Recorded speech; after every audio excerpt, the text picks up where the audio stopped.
అందరికీ నమస్కారం. వాస్తవాలకు ప్రతిబింబం కేజేఎస్ మీడియా. ఉన్నది ఉన్నట్టుగా అందించడమే మా జర్నలిజం. బ్రేకింగ్ న్యూస్ చూద్దాం. తిరుమలలో రాజకీయ ప్రసంగాలపై నిషేధం. ఈ డీటెయిల్ చూసే ముందు వీడియో నచ్చినట్లయితే లైక్ చేయండి, షేర్ చేయండి. మరిన్ని వీడియోల కొరకు మా ఛానల్ను సబ్స్క్రైబ్ చేసుకోండి. శ్రీవారి ఆలయ పవిత్రత, ఆధ్యాత్మిక ప్రశాంతత వాతావరణాన్ని కాపాడేందుకు తిరుమలలో రాజకీయ ద్వేషపూరిత ప్రసంగాలను నిషేధించాలని టీటీడీ నిర్ణయించింది. గత కొంతకాలంగా కొందరు రాజకీయ నాయకులు దర్శనానంతరం ఆలయం ముందు మీడియాతో మాట్లాడుతూ రాజకీయ ప్రసంగాలు, విమర్శలు చేయడం పరిపాటిగా మారింది. దీంతో తిరుమలలో ఆధ్యాత్మిక వాతావరణానికి ఆటంకం కలుగుతోంది. ఈ నేపథ్యంలో రాజకీయ ప్రసంగాలను నిషేధించాలని టీటీడీ బోర్డు ఇటీవల తీర్మానించింది.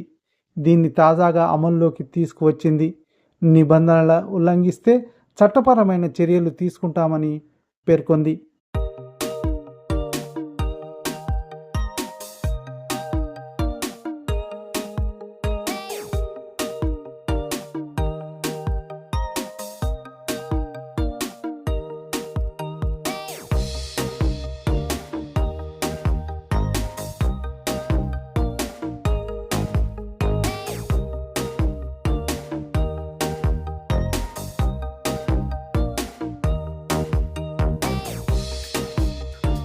ఈ వీడియో నచ్చినట్లయితే లైక్ చేయండి, షేర్ చేయండి. మరిన్ని వీడియోల కొరకు మా ఛానల్ సబ్స్క్రైబ్ చేసుకోండి.